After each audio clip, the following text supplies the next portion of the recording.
Hey guys, Luke here and welcome back to Season 3, Episode 17 on my West Tigers Rugby League Live 3 career mode. Now this is like the third or fourth time I've tried to attempt this commentary, so hopefully third time's the charm, maybe fourth time's the charm, who knows. But going into this game, this is actually going to be the last sort of proper episode in terms of there being two regular NRL season matches, and the first game is going to be against Bulldogs. It is an away game, but it's ANZ, who cares, we've played there before, and it is a huge crowd to come out and see us take on them. And we've got a game against the Knights, which I think might be at the Hunter Stadium, whatever it's called, the Newcastle Stadium. Don't quote me on that one, we'll be able to see it later on in the video. But the Bulldogs, they are going pretty good this year. They're in the top 8, I think.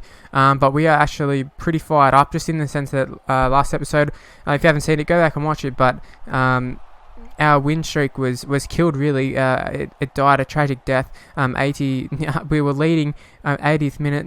The siren had already gone. We had just scored to win the game, steal the game from the Sharks, and we ended up dropping the ball with, I think it was Tim Simona. Stupid offload by Tedesco from the kickoff. We could have just thrown the ball out. Like, it was as simple as that. We're trying to wind down the clock, and but basically enough from last episode. I just want to say that we're really fired up for this game, and I think not in the sense that we're going to try and come out and blitz them and blow them off the park, but in the sense that we're like, all right, no stuffing around here. Let's try and get into some finals football mode, try and change our game style up a little bit. And as you can see there, there's been 22 minutes gone, only the first try just being scored by David Offaluma. It was actually a pretty nice little try there. It came off the back of a penalty, and then right here you can see they're going to strip the ball, resulting in them having some good field position. And I should mention Curtis Irina missed the goal as well. It's a bit of a tough one, but Hodgkinson puts up a bomb here, left-footed bomb there, and Tony Williams or someone knocks it back. Maybe it is Tony Williams on the ball right now, but whoever it was, they had the ball knocked back to him.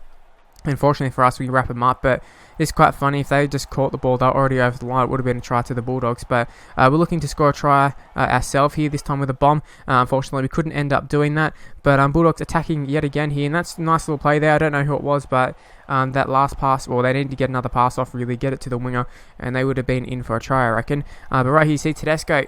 He's playing with fate there. He's tempting fate or whatever. But fortunately for us, we are going to survive until half-time. Basically, Bulldogs just didn't really have enough time to do much with the repeat set, but they did sort of squander a chance because, obviously they threw a shitty offload there, resulting in us getting the ball. But 4-0 at half-time, our completions are pretty good, which is nice. But, just showing we're sort of grinding out a victory rather than going for a whole bunch of tries and going for risky plays, because although it's been working out for us really well, you saw last episode, it doesn't always work out. Sometimes you drop the ball when you don't want it.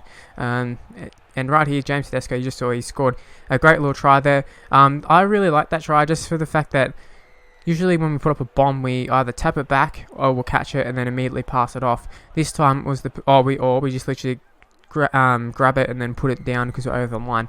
Now this one I really liked because he had to continue running that. I don't know what made me decide to keep running. Maybe it's just because I saw there's no one around or something, but for whatever reason I decided to run it with Tedesco and it worked out nicely. Now we benefited from a penalty earlier and we're looking to try and repeat the magic from Tedesco. This time it's a little bit closer in and Tapau actually gets his hand on it, but he is tackled just before the try line, so there wasn't really any danger of him scoring, but it was an opportunity. Now Tedesco here has a brilliant little run and he nearly gets all the way through there. I'm not sure who brought him down, but it was a pretty good tackle from them. Tim Simona here, he's going to score. I don't know who the fullback was just then. I didn't catch who the fullback was in the lineup, so I assume it's probably Corey Thompson or someone, but that was absolutely shit from them. Basically, they decided sliding for no reason. We didn't really swerve or anything to a great deal. Maybe we did a little bit, but nothing major, so I don't really know why they wouldn't have just taken Simona, but he didn't, and I'm glad he didn't because we've now got a 16-point lead, which is really nice, and we did blow an opportunity just there, but we do get a penalty, which is quite nice, and also a sin bin warning is worth noting as well, because another penalty in that similar fashion will result in a sin bin, which could benefit us greatly there. But see, fifth tackle, Kevin Ogama had a great little opportunity there. Maybe could have cut back inside, didn't work out that way, and Luke Brooks is going to launch up another bomb. This time Martin Tapau getting under it again, and he will not score because he ends up diving over or into the field of play again, which was so annoying. It happens every now and again, but when it does happen, it's kind of funny, kind of annoying. But 16-0 could have easily been had a few more tries for us. I suppose there could have been a chance for the Bulldogs here and there, but for the most part, we kept them pretty quiet, and I think our defence was very, very pleasing just there. So yeah, 16-0. Looking at the other results for the round 25, you see Bulldogs still in 8, but the top 4 is Rabbitohs, Storm and the Dragons. So it's pretty much just been the same teams throughout the whole year in the top 4. And moving into this game, taking on the Knights here. I wouldn't say we're full of motivation. We are resting a few players. You can see the lineup completely different. I'm not even going to go over every single player who's not playing, but the halves are totally different. The back 3 are different. I think Sam Thaiday being rested as well, and Aaron Woods. I think also Granville not playing, and maybe even someone on the bench. But yeah, a whole bunch of changes in the side. But I was kind of interested to see, you know, the players like Deloise Hoyter, the players like Lachlan Croker, someone like, especially Lachlan Croker, is someone who I have sort of big hopes for, not in terms of he's going to be able to replace Luke Brooks, but if he gets the opportunity, he can step in and do a job. As we know, Mitchell Moses can do an okay job, and he will only ever probably be a backup for us, but you know, he's come in and done an okay job for us in the past. And you see Chris Lawrence got absolutely destroyed just there, but they get it out to what I believe is Dane Gagai in the centres. And he's actually destroyed us quite a number of times in this game. And right here, he had an opportunity just to draw him past. I think it was Tyron Roberts running with him. I don't know who it was exactly, but they really should have scored just there. And there was another opportunity. Cameron King come up with a big tackle around the legs. And Cameron King hasn't started for us since last year, so it's a good opportunity for him to come in and just remind everybody how good he is, because I know he's a good player, but they actually ended up scoring. I don't know who it was who scored, but Tyron Roberts ends up missing the goal right there. And I will say the try was actually pretty good. They just bumped off the player. It was pretty simple stuff, but pretty impressive from them. And Lachlan Croker comes up with a intercept just there, so that was nice. And there was a little bit of a pump fake there, which results in Kapua Murray. He gets into a bit of space there. Now I believe if Nofaluma was the one in that predicament, he scores. Just that dude didn't have enough space. But right here, Kapua Murray ends up making up for his. I'm not going to say it's an error because he just didn't have the pace. It's as simple as that. There's nothing wrong with that. But he ends up coming up with a high ball, and I actually think that was a really nice try, bombing for the corner. It's a pretty realistic sort of try. And Mitchell Moses kicked the goal from the sideline, so we do have the lead. Now Big Keithy hasn't started in a fair while, but he is starting this game. He's actually started off really, really well. David Clemmer had a chance there, nearly went over, but he ended up having the ball stripped from him, so that was a little bit annoying. And Chris Lawrence with a magical offload there results in Alex Glenn getting the ball, and he can't force his way over the try line, but that's not where the play is going to end there. We've got options left, we've got options right. We go to the left here. Keith Galloway is going to get held up basically over the line there, so that was a little bit disappointing, but we must have got a repeat set, or we just defended our asses off there, and we got good field position. We get the ball to Kitty Glyman, and he's going to take it around the fullback there, and Kitty Glyman will score. We know how good he is. We know he could probably go and play first grade for a number of different sides, but I'm really happy to have him as a backup. He's pretty good. He's quality. And like I said, he's NRL quality. It's just he's got 2 sick players in Nguama and Nofaluma ahead of him. Same as Pat Richards was ahead of Nofaluma at one stage. Anyways, we get another penalty there, and this is going to result in Elijah Taylor having a chance. He is tackled over the try line, and they did enough to hold him up, actually, which was a little bit disappointing. I really think that animation, should be able to do that reach out sort of animation as well on that one. I don't really understand why you wouldn't.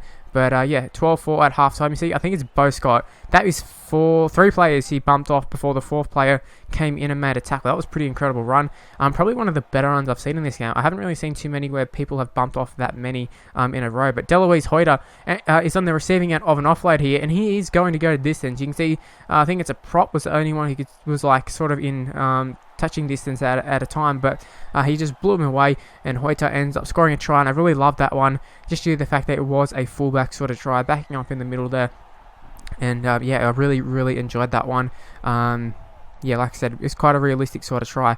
Maybe not because the Tigers are scoring, but yeah, I really liked it. That's all I can say about that one. So 18-4, pretty much got the game wrapped up. But you can see Knights went super close there. There was another brilliant tackle there by the fullback Hoyter, the man who we just talked about being great in attack in that little play. But it is going to be a bomb crossfield, and Tim Simone was up against Sione Mataudia, but the Kangaroo, the Australian international. That sounds so funny. Sione Mataudia, the man who can't even really cement a spot in the Knights squad, but he played for Australia. I still find that hilarious, but he ended up scoring a try, and it was a brilliant try too, and they had an opportunity to steal a quick try there, but he was brought down around the legs. We did give away a penalty though, which did result in Tyron Roberts scoring a try, so things have gotten a bit interesting for the last 10 minutes or so. A little bit nervy times ahead for us. Not that it matters too much if we lose. It doesn't matter at all, let's be quite honest, playing a bunch of kids really up against full strength Knights side. And I think Knights are actually okay on this game right now, maybe. But Mitchell Moses is going to secure the game there, as long as we can keep the goal, that is. And it's actually a pretty tough kick, and he ends up blowing the kick, but he did score the try, so can't be too mad at young Mitchell Moses. But that was a great defence for myself, and I don't know why the Knights decided to throw that offload, but they did. And big Keithy Gallo, that's another big run for him. And basically that was the last highlight of the game. You can see we end up picking up the victory. So 22-16 is how it finishes. Mitchell Moses was really good, but Deloise Hoyter was a standout in that game. And it was a pretty impressive performance by the young lads. They say the baby Broncos, well, the baby Tigers just there. And yeah, we did well. Speaking of like the Broncos and that sort of stuff, they had a good win against the Panthers. But you can see top 8, they're not in it. And here is the final top 8. You got the Tigers, Rabbitohs, Storm, Dragons, Knights, Cowboys, Panthers, and rounding it up is the Bulldogs in the 8th spot there. So it was a really, really close ladder, I've got to say. Up like the Warriors possibly could have got it. There was only a few teams that were never really in contention. But let's take a look at the Dally M. You can see James Tedesco wins the Dally M award for the second time. Kevin Naguama keeps getting runners up, and Curtis Sirinen, a halves player in there, which is really nice as well. 22 points for him. People's choice is Kevin Naguama. Didn't actually fully catch the team of the year, but I'm assuming we had quite a number of players there. And here is the tree for week 1. We're taking on the Dragons first up. If we lose, we get a second chance, but let's hope we don't have to worry about that. Anyways, hopefully you did enjoy the video. If you did, please leave a like, subscribe to the channel, follow me on Twitter at Mr. Luke Marti. Facebook page is in the description below, and I'll see you for my next video. Bye guys.